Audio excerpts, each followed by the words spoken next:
क्या आपने कभी किसी को कहते हुए सुना है, सपने सच होते हैं? क्या हो अगर आपको एक कहावत अपने अंदर ही छीनी पड़े? या फिर आप क्या करेंगे अगर आपके सामने सच होने लगे तो, और अगर वो सिर्फ बुरे सपने हुए तो? अब मैं आपको बताऊंगी कि बचपन में किस तरह मेरे सारे बुरे सपने एक ही रात में हकीकत में बदल गए। और अगर मेरी किस्मत अच्छी ना होती और मुझे इतनी मदद ना मिली होती तो आज तक वो डरावने सपने मुझे परेशान करते रहते। ये सपने तब शुरू हुए जब मैं 8 साल की थी। मेरी मॉम डैड मेरे लिए चिंता करने लगे। मुझे नींद आने में बहुत दिक्कत होने लगी थी। मैं स्कूल में भी ठीक से ध्यान नहीं दे पा रही थी क्योंकि मैं हमेशा थकी हुई रहती थी। उन्हें समझ नहीं आ रहा था कि मेरे साथ क्या गलत हो रहा था, और इसके लिए मैं उन्हें भी गलत नहीं ठहरा सकती थी क्योंकि मैंने भी कभी उन्हें खुलकर नहीं बताया कि मेरे साथ क्या हो रहा था। मैं बस सोने से डरती थी। मैं जितनी देर तक हो सके जगती रहती थी। एक वक्त के बाद मेरी आंखें खुद ब खुद बंद हो जाती थी और फिर मुझे उन सपनों का सामना करना पड़ता था। मुझे हमेशा एक सपना बार बार आता था। मैं घर पर हूँ, मैंने क्रिसमस के कपड़े पहने हुए हैं, मुझे डाइनिंग रूम से किसी चीज की आवाज आती है और मैं ये देखने जाती हूँ कि कहीं वो सेंटा क्लॉज तो नहीं जो मेरे लिए तोहफे लाया हो। जब मैं डाइनिंग रूम तक पहुंचती हूँ तो सेंटा की पीठ मेरी तरफ होती है। मेरे आने की आवाज से चौकन्ना होकर वो पीछे मुड़ता है और मेरी तरफ देखता है। लेकिन कुछ तो अजीब है, उसका चेहरा। सेंटा मेरा दोस्त नहीं है, सेंटा एक शैतान है। सेंटा मुझे घूरता है, मैं हिल नहीं पा रही हूँ, मैं कुछ भी नहीं कर पा रही हूँ और वो ये जानता है। अचानक वो अपने हाथ उठाकर मेरे पास आने लगता है। वो मुझे पकड़ना चाहता है। हर जगह अंधेरा छा जाता है और मेरे सर में जोर से दर्द होने लगता है। फिर अचानक पसीने और आंसुओं से लथपथ मेरी नींद खुल जाती है। इस भयानक सपने ने मुझे बरसों तक परेशान किया और सालों बाद जब मैं 14 साल की हो गई तो मैंने फैसला किया कि मैं इस सपनों से लड़कर घर में अकेली रहूंगी। मैक, क्या तुम वाकई हमारे साथ अपने अंकल के घर नहीं चलना चाहती? नहीं डैड, मैं यही ठीक हूँ। मुझे थोड़ी नींद आ रही है। मुझे लगता है कि आज अगर मैं रुक जाऊं तो मैं सो पाऊंगी। मैंने झूठ कहा था। मैं बस अपने अंकल के घर नहीं जाना चाहती थी। मैं नहीं जानती क्यों, लेकिन मैं हमेशा उनसे दूर रहने की कोशिश करती थी। ठीक है, लेकिन तुम्हें यकीन है ना, तुम्हारे अंकल हमेशा तुम्हारे बारे में पूछते रहते हैं। जब से तुम्हारी आंटी का देहांत हुआ है तुम उनसे ठीक से मिली नहीं हो। तुम्हें जल्द ही उनसे मिलना चाहिए। जरूर डैड, मुझे बस ऐसा लग रहा है कि मैं थोड़ा आराम कर लूं, लेकिन मुझे बहुत बुरा भी लग रहा है। अगर तुम्हारा मन बदले तो तुम हमें फौरन फोन कर देना, हम तुमसे बस कुछ ही दूरी पर हैं। जैसे ही मेरे पेरेंट्स गए मैंने अपने लिए कॉफी बनाई। मुझे बहुत नींद आ रही थी, लेकिन वो क्रिसमस का दिन था और मुझे किसी भी हाल में सोने से बचना था, कम से कम तब तक जब तक 26 तारीख ना हो जाए। मैं किचन में खड़ी अपने कॉफी घोल रही थी और यूं ही खिड़की से बाहर देख रही थी कि अचानक मुझे डाइनिंग रूम से कुछ आवाज आई। कंफ्यूज होकर मैंने अपनी कॉफी का मग नीचे रख दिया और हाथ में एक चाकू पकड़ लिया। फिर धीरे धीरे मैं उस आवाज की तरफ बढ़ने लगी। जैसे ही मैं वहां पहुंची तो मेरे पैरों के नीचे से जमीन खिसक गई। वहां कोई था जिसने सेंटा क्लॉज के कपड़े पहने हुए थे और वो ठीक उसी तरह बैठा था जैसे मैं सपने में देखती हूँ। सेंटा पीछे मुड़ता है और उसका चेहरा भी ठीक वैसे ही है जैसे मुझे अपने सपने में दिखाई देता है। नहीं नहीं नहीं नहीं नहीं नहीं, ये जरूर वही बुरा सपना है। मैं खुद को जोर से चूटी काटती हूँ, लेकिन मुझे दर्द होता है। ये कोई सपना नहीं था, ये सच में हो रहा था। कौन हो तुम? क्या चाहिए तुम्हें? तुम मेरा पीछा क्यों कर रहे हो? आखिर तुम मेरे साथ ऐसा क्यों कर रहे हो? नहीं नहीं, दूर हटो मुझसे।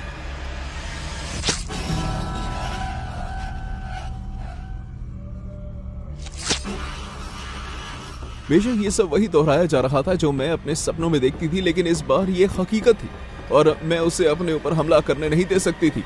जैसे ही सेंटा का ध्यान हटा मैं बाथरूम की तरफ भागी और मैंने खुद को अंदर से बंद कर दिया। दूसरी तरफ से मुझे दरवाजे पर जोर जोर से खटखटाने, लात मारने और कभी कभी तो सर की आवाज भी आने लगी। सेंटा अंदर आने की कोशिश कर रहा था। दूर हो जाओ मुझसे, मेरे मॉम डैड कुछ संभाल लेने ही बाहर गए हैं, वो किसी भी वक्त आते होंगे। मैं झूठ बोल रही थी। मेरे मॉम डैड काफी देर तक घर नहीं आने वाले थे। जैसे ही मैंने ऐसे कहा बाहर से आवाजें आना बंद हो गई। क्या मैंने उसे डरा दिया था? अब मुझे सब्र के साथ इंतजार करना था ताकि मैं सही वक्त देखकर घर से बाहर भाग जाऊं। ये कैसे हो सकता है? तुम अंदर कैसे आए? दरवाजा तो अंदर से बंद है, ऐसा नहीं हो सकता। मैं उठी और दरवाजे की तरफ भागने लगी ताकि मैं बाहर निकल सकूं, लेकिन जो ताला मैंने दरवाजे पर सेंटा से बचने के लिए लगाया था उसे खोलने में मुझे वक्त लग गया और उतने में सेंटा ने पीछे से मेरे बाल पकड़ लिए और मुझे एक बैग में डाल दिया।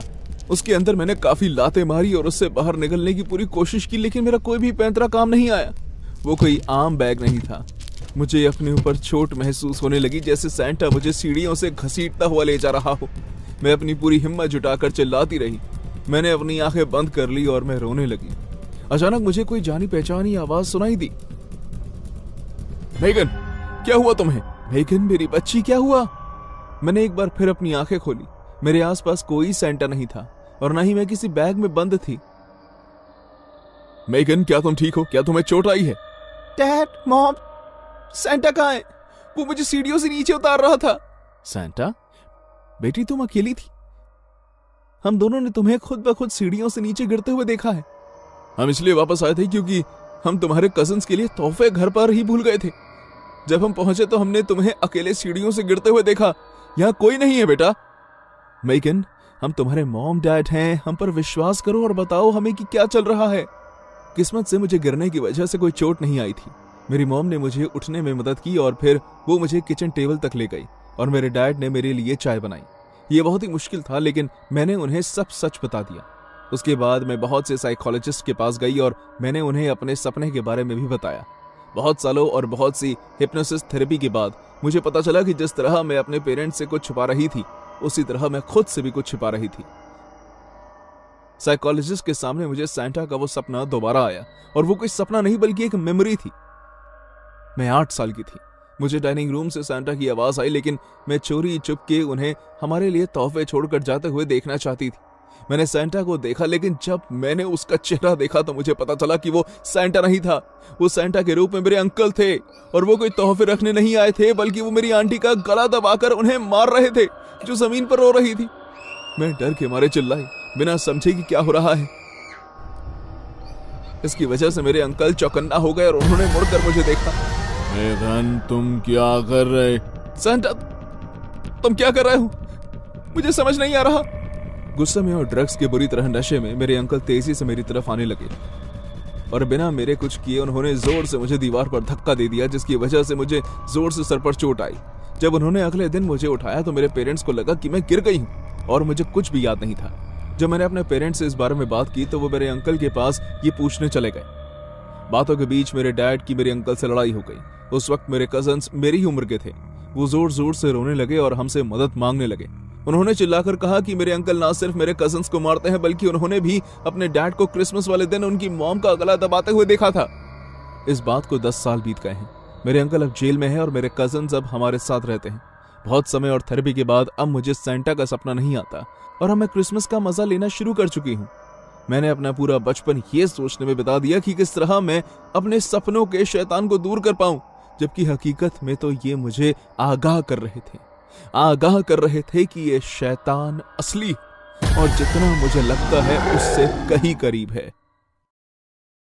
ये बात सन 2017 की है। छुट्टियों के हर सीजन की तरह इस बार भी मैं एक मॉल में सेंटा की तरह लाल और सफेद रंग के कपड़े पहनकर बैठा था। उस सफेद दाढ़ी की वजह से मैं पहले से ही 3 बार छींक चुका था। बच्चे अपने तोहफे मांगने की अपनी काल्पनिक सोच के साथ मेरे पास आ रहे थे और मेरे साथ फोटो ले रहे थे। उनके पेरेंट्स आसपास खड़े होकर अपने बच्चों को खुश होता देख रहे थे। जब ये एक बच्चा मेरे पास आया, जो मुझे लगता है कि उसका सेंटा क्लॉज देखने का पहला अनुभव था, जैसे ही मैंने उसे अपनी गोद में उठाया तो वो मेरी लंबी दाढ़ी को घूरने लगा और फिर डर के मारे उसने अपनी पैंट गीली कर दी। इस बात का पता मुझे तब चला जब मुझे अपने ऊपर गर्माहट का एहसास हुआ। मैंने उस बच्चे को उठाया और उसे अपनी गोद से नीचे उतार दिया। वो इस बात पर रोने लगा कि उसने सेंटा क्लॉज के सामने अपनी पैंट गीली कर दी। उसकी मॉम आकर उसे मेरे पास से ले गई। मैं सोच रहा था कि मैं 5 मिनट का ब्रेक ले लूं कि तभी किसी के चिल्लाने की आवाज आई, सेंटा, मुझे तुम्हारे साथ एक फोटो लेनी है। जब मैं पीछे मुड़ा तो मैंने देखा कि 40 साल की उम्र का एक आदमी भीड़ में उत्साह भरी नजरों के साथ हंसता हुआ खड़ा था। बड़े लोग भी मेरे साथ फोटो लेते हैं, इसलिए मैंने संकोच नहीं किया और उससे कहा, हाँ क्यों नहीं, आ जाओ। मैं फिर से बैठ गया और वो आदमी मेरे तरफ आने लगा। मैं अपनी नकली दाढ़ी ठीक कर रहा था जब वो आदमी ऐसे मेरी गोद में आकर बैठ गया जैसे ये कोई आम बात हो। हे, तुम ये क्या कर रहे हो? क्या ऐसे ही तो लोग तुम्हारे साथ फोटो लेते हैं? नहीं, सिर्फ बच्चे ऐसे मेरे साथ फोटो लेते हैं, उठो। लेकिन हैरानगी की बात है कि वो आदमी नहीं उठा, बल्कि उसने अपनी जेब से एक कैमरा निकाला और कहा, क्या तुम प्लीज कैमरा में देखकर मेरे लिए मुस्कुरा सकते हो सेंटा? एक्सक्यूज मी, मैंने कहा उठो मेरी गोद से। मुझे चिल्लाना पड़ा क्योंकि वो आदमी मेरी बात सुन ही नहीं रहा था। मॉल में आए सभी लोग हमारी तरफ देखने लगे और समझ गए कि कुछ गड़बड़ है। वो आदमी अजीब ढंग से हंसने लगा और उसने कहा, चिंता मत करो, मैं तुम्हारी गोद में अपनी पैंट गीली नहीं करूंगा। चलो अब एक फोटो लेते हैं, ठीक है? अच्छे सेंटा की तरह बर्ताव करो। मैं उसकी हिम्मत देखकर दंग था। वो फोटो लेने से बस कुछ ही सेकंड दूर था जब मैंने उसे जोर से धक्का दिया और वो जाकर जमीन पर गिर गया। उसका एक दांत टूट गया। खून से लथपथ उस दांत को मैंने घूमते घूमते मॉल के सफेद फर्श पर गिरते हुए देखा। मैं ये सोचकर खड़ा हो गया कि अब वो मेरे पास लड़ने आएगा और मैं इस लड़ाई के लिए तैयार था, लेकिन उस आदमी ने ऐसा कुछ नहीं किया। वो वापस से उठा और उसने मेरी तरफ देखा। फिर वो अपनी टूटे हुए दांत के साथ मुस्कुराया। उस समय वो एक शैतान लग रहा था। ये अब तक खत्म नहीं हुआ है सेंटा। और फिर वो वहां से चला गया। मैं उस मॉल में अगले 3 घंटे तक रहा, लेकिन मैंने उस आदमी को आसपास कहीं नहीं देखा।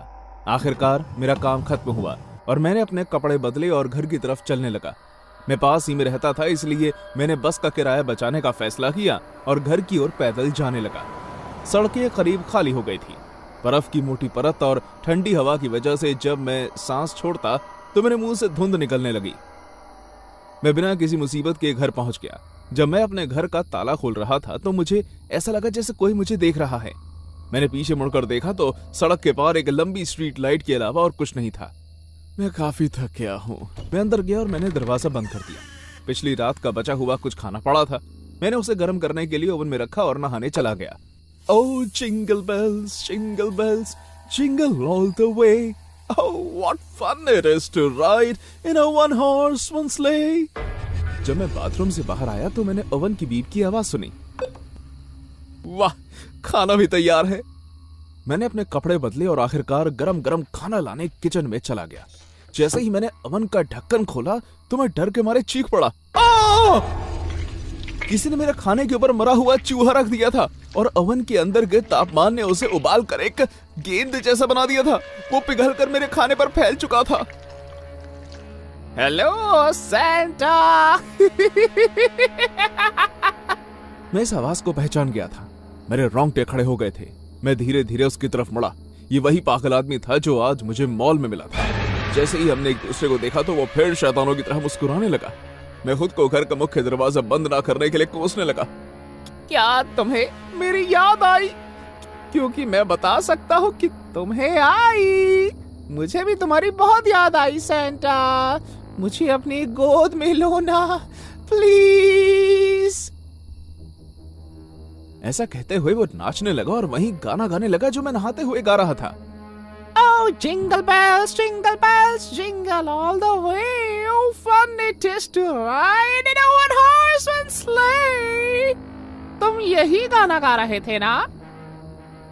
इसका मतलब है कि तुम... हाँ, मैं तुम्हें देख रहा था। क्या मैं तुम्हें ग्रास की बात बताऊं? ऐसा कहते हुए वो अपने होठ चाटने लगा और फिर उसने कहा, जो मैंने अंदर देखा उसे देखकर मुझे बहुत अच्छा लगा। मैं समझ चुका था कि ये आदमी पागल है। खुद को इससे बचाने के लिए मैं फौरन अपने हाथ में किचन का चाकू लेने के लिए भागा, लेकिन मुझे वो नहीं मिला। ओह, क्या तुम इसे ढूंढ रहे हो? इस पागल ने पहले ही चाकू उठा लिया था। क्या क्या चाहिए तुम्हें? मैं ये तुम्हें पहले ही बता चुका हूँ। मैं तुम्हारी गोद में बैठना चाहता था, लेकिन तुमने मुझे धक्का दे दिया। क्या तुम जानते हो कि इतना बड़ा होने के बाद सेंटा पर अपना ध्यान आकर्षित करवाना कितना मुश्किल हो जाता है? जानते हो? लेकिन मैं असली का सेंटा क्लॉज नहीं हूँ। चुप रहो। तुम उतने ही असली हो जितना कि मैं, और तुम मुझे अपनी गोद में बिठाओगे और मैं हमेशा हमेशा के लिए तुम्हारे चेहरे पर एक मुस्कान बना दूंगा ताकि हम एक यादगार तस्वीर ले सके। वो चाकू के साथ मेरी तरफ भागने लगा, लेकिन मैं वहां से हट गया और वो मुझ पर निशाना नहीं लगा पाया। उसका सर किचन के स्लैब पर जा लगा और मुझे उसकी खोपड़ी के टूटने की आवाज भी आई। हालांकि उसे काफी जोर से सर पर चोट आई थी, लेकिन वो एक बार भी नहीं चीखा, बल्कि अपने माथे पर बड़ा सा उभार लेकर उठा और एक बार फिर मेरे पीछे आने लगा। मैं जल्दी से अपने कमरे में गया और मैंने अंदर से दरवाजा बंद कर दिया। निकल जाओ मेरे घर से, वरना मैं पुलिस को बुला लूंगा, पागल आदमी। Come on, बस एक तस्वीर। मैं तुम्हें जान से नहीं मारूंगा, बस एक तस्वीर सेंटा। मैं 911 पर फोन कर रहा हूँ। आखिर तुम मुझे मेरी खुशी क्यों नहीं दे देते? ये क्रिसमस का माहौल है। लेकिन अब मैं उसकी बकवास से परेशान हो चुका था। मैंने 911 पर फोन करके उन्हें सब कुछ बता दिया कि मेरे घर में ये आदमी घुस आया है और पुलिस के आने का इंतजार करने लगा। वो आदमी अगले 10 मिनट तक कभी भीख मांगने लगा, दरवाजा तोड़ने की कोशिश करने लगा। जब उसे एहसास हुआ कि वो अंदर नहीं आ सकता तो उसने ये सब करना बंद कर दिया। पूरी तरह सन्नाटा छा गया। मैं धीरे धीरे दरवाजे की तरफ बढ़ा और मैंने अपना कान दरवाजे पर लगा लिया ताकि मैं उसके पैरों की आवाज सुन सकूं। क्या मेरा निशान तुम पर लगा सैंटा? और तभी मैंने कुछ दूरी से पुलिस की गाड़ी का सायरन सुना। ठीक है, मैं जा रहा हूँ। उम्मीद करता हूँ कि अगले साल मुझे तुम्हारे साथ तस्वीर मिल ही जाएगी। मेरी क्रिसमस। मैं जमीन पर बैठ गया। मेरा दिल किसी जंगली घोड़े की तरह दौड़ रहा था। धीरे धीरे उसके पैरों की आवाज धुंधली हो गई। हालांकि मैंने उस आदमी की शिकायत पुलिस को दर्ज करवा दी थी, लेकिन वो कभी पकड़ा नहीं गया। मैंने अपना घर बदल लिया और जाहिर है इस साल मैं सेंटा क्लॉज बनने का काम नहीं करने वाला। क्रिसमस किसे नहीं पसंद? ये छुट्टियों, परिवार, प्यार और तोहफों का वक्त होता है। अगर कोई बुरा हादसा खुशी के इन दिनों को खराब कर दे तो ये बहुत ही शर्मनाक बात है। मुझे क्रिसमस बहुत पसंद था, ठीक उन बच्चों की तरह जिन्हें तोहफे बहुत पसंद होते हैं। लेकिन मेरी पसंद की वजह तोहफे नहीं बल्कि वो शख्स था जो हमें तोहफे देता था, सैंटा क्लॉज। हर चीज में जरूरत से ज्यादा रुचि रखने वाली मैं ये जानने की उत्सुक थी कि आखिर लाल कपड़ों वाला ये आदमी है कौन, और मुझे उसे पकड़ने की इच्छा ज्यादा थी। डैडी, कुकीज बनाने में मेरी मदद कीजिए ना। यहां तक कि मैंने उसकी मनपसंदीदा चीजों की भी खोज कर ली थी। डैड, क्या मैं सैंटा क्लॉज के लिए 1 गिलास दूध रख सकती हूँ? मैंने तो उसके काम करने वाले लोगों में शामिल होने की तैयारी भी कर ली थी। डैड, क्या आप मुझे एल्फ वाले कपड़े लेकर देंगे? और इस मौके पर मैं एक कदम और आगे बढ़ना चाहती थी। डैडी, क्या हम एक नाइट कैमरा खरीद सकते हैं? नहीं अलीशिया। डैड का जवाब सुनकर मुझे ऐसा लग रहा था कि मेरा सब्र टूटने ही वाला है। पर क्यों? क्योंकि वो बहुत महंगा आता है। लेकिन मैं सैंटा को देखना चाहती हूँ। तुम नहीं देख सकती बेटे, वो अदृश्य हैं। अगर ऐसा होता तो मुझे अब तक पता चल चुका होता। ठीक है, मैं तुम्हें सच बताता हूं। मेरे डैड ने आखिरकार मेरी तरफ देखा और कहा, वो इतनी तेज आता है कि तुम उसे देख नहीं पाओगी। मैं बस गुस्से में उन्हें देखती रही। क्या मैं कम से कम जाग सकती हूँ? मैं उसे देखना चाहती हूँ। नहीं बेटे, तुम्हें पता है ना कि हमें वक्त पर सोना चाहिए। प्लीज, बस आज के लिए सिर्फ एक बार। मैंने कहा नहीं, जाओ जाकर सो जाओ। हालांकि मैं नहीं चाहती थी, लेकिन फिर भी अपनी डैड की बात मानने के लिए मैं चली गई। हाँ, पर मेरी एक छोटी बहन लॉरी जो पहले ही सो गई थी, उसके लिए ये बहुत आसान काम था, लेकिन मेरे लिए बहुत मुश्किल। यहाँ तक कि मैंने खुद को भी समझाया कि मुझे बाद में और मौके मिलेंगे। जब मेरी नींद खुली तब तक शाम हो चुकी थी। मैंने फिर से खुद को सुलाने की कोशिश की, लेकिन मैं कामयाब नहीं हो पाई और नीचे किचन की तरफ जाने लगी। वहां क्रिसमस ट्री के नीचे बहुत से तोहफे रखे हुए थे, लेकिन उनके लिए मैं इतनी उत्सुक नहीं थी, बल्कि मैं अभी तक निराश थी। जो कुकीज मैंने बनाई थी और जो दूध का ग्लास मैंने रखा था वो अभी तक वहीं था। क्या मेरी बनाई हुई चीजें तुम्हें पसंद नहीं आई? बिना ज्यादा सोचे मैंने अपने हाथ से बनाई उन कुकीज को उठाया और धीरे धीरे उन्हें खाने लगी। इससे पहले कि मैं दूध खत्म करती, मुझे एक आवाज आई। मैं ज्यादा देख तो नहीं पा रही थी, लेकिन खिड़की के बाहर से आ रही रोशनी से मुझे लगा कि लाल कपड़ों में कोई दूसरी तरफ गया है। Oh my God! मैं फौरन मुख्य द्वार की तरफ भागी और मैंने उसे खोल दिया। वहां दीवार के पास कुछ तो चल रहा था। हालांकि मैंने कुछ भी गर्म नहीं पहना था और मेरे जूते भी इस मौसम के लिए ठीक नहीं थे। मैं बाहर की तरफ भागी। सैंटा, मैंने देखा कि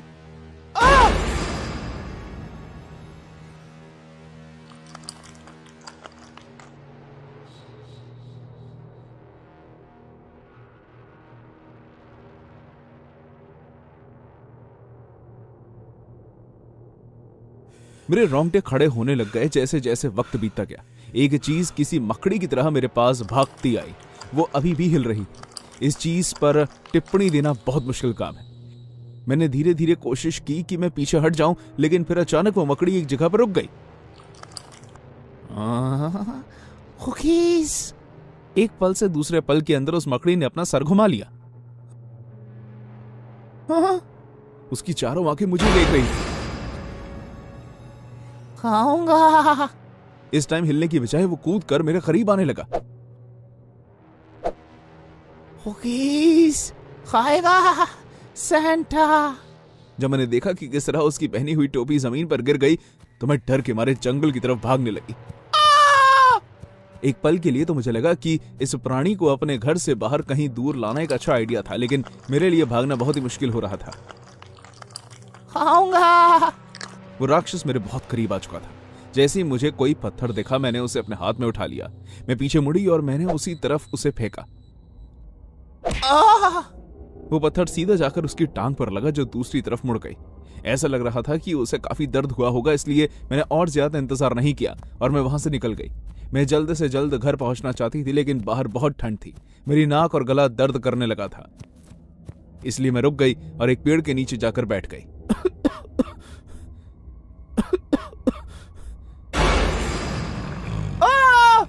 जब मुझे वापस होश आया तो उस मकड़ी की पीली आंखें मुझे अपने सामने दिख रही थी।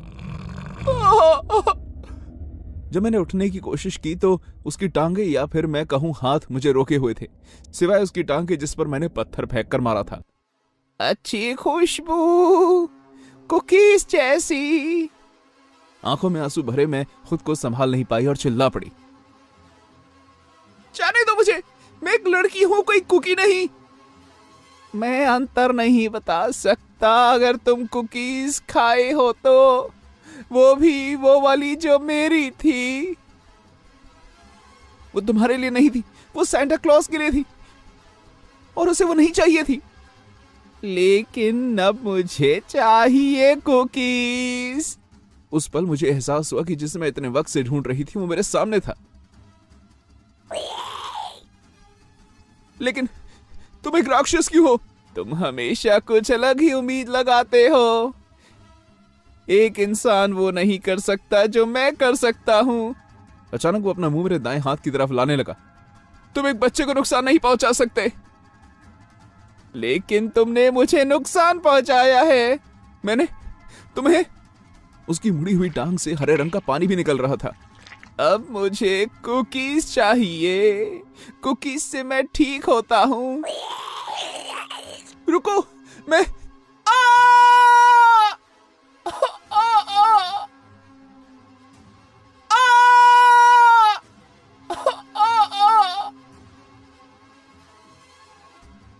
जब मैं दोबारा उठी तब भी मैं वहीं थी, बर्फ में पड़ी हुई।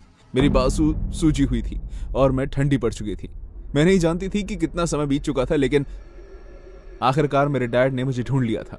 मुझे अच्छी तरह ठीक होने के लिए कई दिनों तक हॉस्पिटल में रहना पड़ा। वो वही था डैड, वो वही था सैंटा क्लॉज। सैंटा क्लॉज होता ही नहीं है मेरी बच्ची, वो बस काल्पनिक है। कभी किसी ने मुझ पर विश्वास नहीं किया, लेकिन मैं जानती हूं कि मैंने उस दिन क्या देखा और सुना, इसलिए मैं अब वही करती हूं जो मुझे करना चाहिए। अच्छे से सोना मेरे प्यारों। मैं अपने परिवार या फिर किसी को भी सच का पता चलने नहीं दूंगा।